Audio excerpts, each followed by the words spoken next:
Nama saya Endriani. Nah, dalam kesempatan kali ini, kami dari kelompok 5 ingin membahas mengenai isu kesenjangan sosial.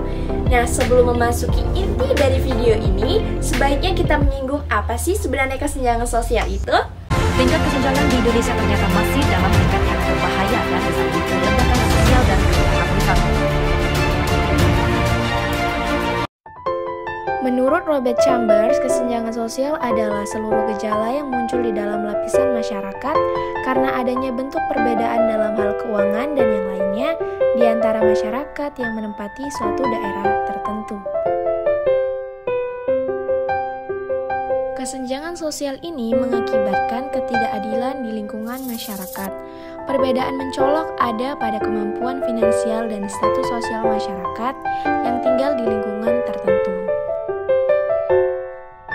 Di sini kami mewawancarai masyarakat setempat yang bekerja sebagai pemulung dalam kesehariannya untuk menafkahi 4 orang anaknya. Sekarang pekerjaan ibu apa? Nah, inilah mulung. Jadi menurut ibu bantuan itu cukup nggak bu selama untuk corona ini? Nah, apa cukupnya? Anakku 4. Nggak ada cukupnya deh. Maka awak memulung lagi. Jadi mengenai untuk informasi bantuan ini ibu selama ini dapat dari mana bu? Dapat dari Kepling. Bu Riri mengatakan bantuan yang didapat dari Kepala Kepling tidaklah cukup menafkahi 4 anaknya. Terlebih lagi di umurnya yang 70 tahun ini membuatnya sangat kesulitan mencari nafkah. Bu Riri memberikan saran kepada Kepala Kepling ataupun pemerintah untuk kedepannya bantuan haruslah didapat khusus orang yang benar-benar tidak mampu, bukan salah sasaran kepada orang-orang yang dekat dengan pejabat dan diberikan bantuan. Selanjutnya, kami memutuskan untuk mewawancarai langsung Kepala Lingkungan Komplek Medan Permai, Kelurahan Namo Gajah, Kecamatan Medan Tuntungan.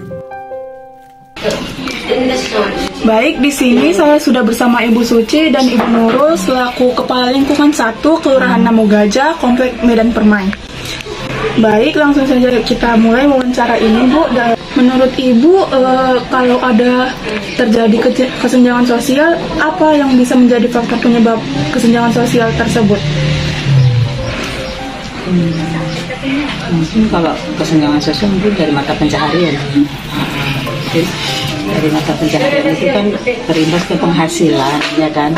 Kalau penghasilannya besar ya hidupnya mapan. Tapi kalau misalnya penghasilannya kecil, ya udah pasti hidupnya pas-pasan kan, serba kekurangan kan gitu. Ada kemungkinan, ya mungkin ada juga yang tertinggal. Namanya kami kan manusia biasa juga ya. Ya udah pasti ada mungkin 1-2 tertinggal kan.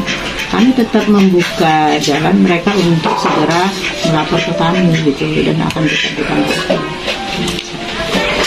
Baik, berarti perlu lapor juga ya Bu dari warganya sendiri kepada Pak Kepala Lingkungan. Kalau dilihat kan masih ada masyarakat miskin nih Bu di Kota Medan.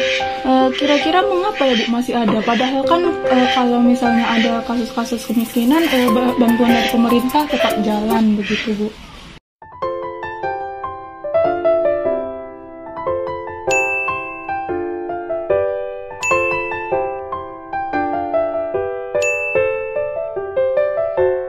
Dari kasus di atas dapat disimpulkan bahwa masih banyak masyarakat yang belum mendapatkan apa yang seharusnya didapatkan. Hal ini disebabkan oleh penempatan bantuan yang tidak tepat. Maksudnya, masyarakat yang seharusnya mendapatkan bantuan itu tidak mendapatkan bantuan, dan masyarakat yang ekonominya itu lebih tinggi malah itu yang mendapatkan bantuan. Kemiskinan juga disebabkan oleh beberapa hal. Yang pertama, kurangnya tingkat pendidikan. Yang kedua, kurangnya lapangan kerja. Untuk mengatasi hal tersebut, pemerintah telah membuat program pelatihan untuk masyarakat dalam mempermudah mendapatkan pekerjaan. Selain itu, ada 6 program yang dilakukan pemerintah dalam meminimalisir kemiskinan, yaitu Yang pertama ada PKH, Program Keluarga Harapan. Program pemberian bantuan sosial bersyarat kepada keluarga miskin atau KM yang ditetapkan sebagai keluarga penerima manfaat dari PKH. Sebagai sebuah program bantuan sosial bersyarat, PKH membuka akses keluarga miskin terutama ibu hamil dan anak untuk memanfaatkan sebagai fasilitas layanan kesehatan atau Faskes dan fasilitas layanan pendidikan atau FASTIK yang tersedia di sekitar mereka. Manfaat PKH ini juga mulai didorong untuk mencakup penyandang disabilitas dan lanjut usia dengan mempertahankan taraf kesejahteraan sosialnya. Yang kedua ada BPNT. BPNT ataupun bantuan pangan non-tunai adalah bantuan sosial yang diberikan pemerintah kepada masyarakat yang berupa bahan pangan, di antara lain seperti karbohidrat, protein nabati, protein hewani, vitamin, dan mineral.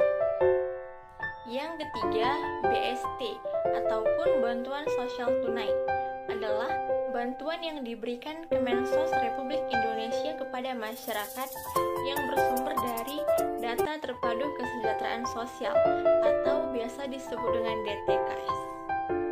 Penerima bantuan iuran atau PBI.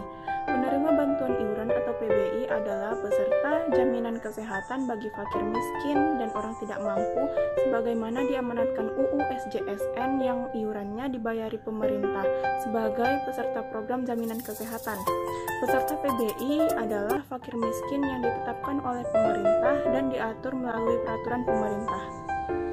Ada bantuan beras selama PPKM 2021. Bantuan beras ini menjadi salah satu jenis bantuan yang disalurkan kepada masyarakat oleh Kemensos Indonesia.